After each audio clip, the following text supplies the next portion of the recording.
Now recognize the gentleman from Utah, Mr. Curtis. Thank you. It's a delight to be here with all of you.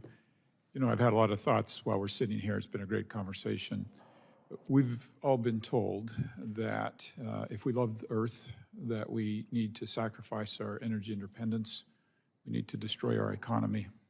We need to tolerate these high prices, all in the name of saving the planet. But in reality, if we look at the facts, there's no better example than Europe, who did go down that road, who sacrificed energy independence, who destroyed their economy, and today are producing more greenhouse gas emissions than ever before. And the reality of it is, Ms. Jackson, that the reason I think that the people you represent don't talk about climate change is because the impact of preventing climate change is worse than the impact of climate change.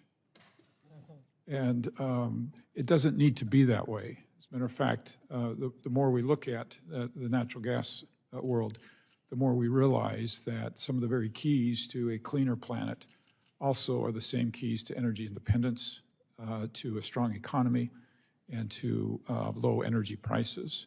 And I think this panel, I would challenge anybody to find anybody on this panel that doesn't care about leaving the earth better than we found it. But the reality of it is that Europe provides a great example to us. Just 15 years ago, they produced as much natural gas as Russia. But they decided they didn't want to frack. They were too good to frack. So now they buy fracked natural gas from Russia. They decided that nuclear was bad, and so they closed down their nuclear plants. And today they buy dirty natural gas from Russia. So, Jeff, I'm not even going to try to pronounce your last name, but I'd love to give you just a moment to talk about the realities of clean fossil fuels and dirty fossil fuels and why there's a difference and why we need to be talking about reducing carbon, not reducing choices, and why we demonize carbon and not fossil fuels. Right.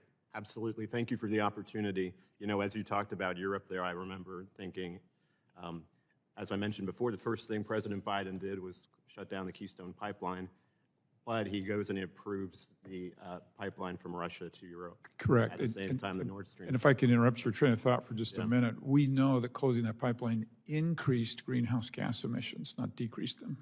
It increased or decreased national security across the Correct. world. Yeah, and increased prices, right? The trifecta. As I mentioned before, because of using natural gas here in the United States, we have our cleanest air in 20 years. We lead the world in reductions. I think we're the only country that actually reached the Paris Global Climate Accords without even signing it. Ironic, yeah. So it's ironic. Any nation in the world would love our resources, but we're the only nation who probably doesn't seem to love our resources.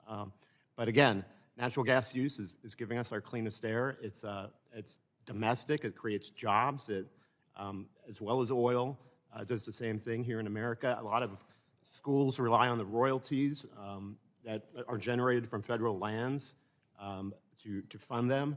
As a matter of fact, federal land revenues, royalties, rents, bonuses, fees are the Treasury's second largest income source.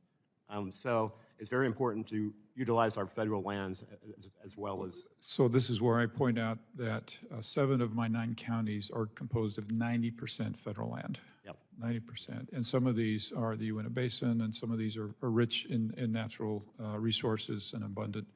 One more Keystone Pipeline type of example. I was down in Texas, and I was meeting with somebody who had a trucking company. And he was laughing all the way to the bank because he was trucking natural gas to Long Island, 80 semi-trucks through Manhattan per day because they wouldn't put a pipeline in to take it there. Wow. And this is my point, that sometimes we forget what the real enemy is. The enemy is pollution, the enemy is dirty air. It's not fossil fuels. And as a matter of fact, fossil fuels hold some of the very keys to a cleaner planet. And with that, I yield my time.